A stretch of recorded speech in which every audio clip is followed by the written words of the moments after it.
Au moment où on se parle, on a le sentiment qu'il s'agit d'une offensive plus forte encore, notamment sur Mariupol et Odessa.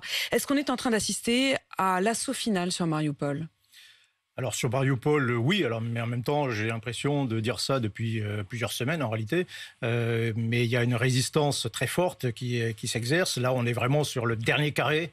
Enfin, le dernier carré qui est quand même assez gros. Hein. C'est quand même, on est sur une petite ville à l'intérieur de la ville. Ça fait quelques kilomètres carrés.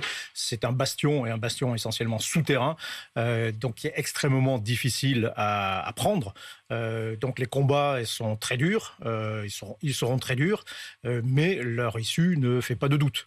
D'un point de vue militaire, Azovstal, donc ce complexe industriel, sera pris et ça mettra fin à la bataille de Mariupol. C'est la dernière poche de résistance. Oui, oui, oui, même si peut-être sporadiquement on parle d'accrochage à l'intérieur de la ville, mais comment dire, la victoire militaire russe et pro-russe, qui sont très impliqués dans cette bataille aussi, et ne fait pas de doute. Maintenant, de l'autre côté, cette bataille est en train de se transformer aussi en victoire héroïque de la part des Ukrainiens. Et un exemple. Comment est-ce que c'est possible qu'on puisse parler de victoire héroïque d'un côté et d'issue favorable à la Russie de l'autre? C'est pas contradictoire? Alors, il y a la bataille de Mariupol, qui est une des batailles en cours. Hein. En réalité, c'est même pas forcément la plus importante. Restons-y sur celle-là, ce qui se passe en ce moment même. Quand vous dites, vous avez dit deux choses. Vous avez dit, il y a les combats qui sont extrêmement durs, et puis il y a l'issue. Sur les combats qui sont extrêmement durs, vous parlez notamment de cette usine, cette aciérie qui a servi de refuge aux habitants de Mariupol.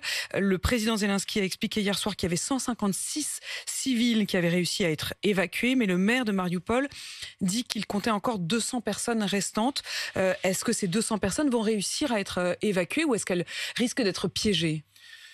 Alors, tout dépend des Russes, en réalité. Hein. C'est eux qui peuvent décider ou non d'évacuer ces civils. Actuellement, il y a un assaut qui est mené.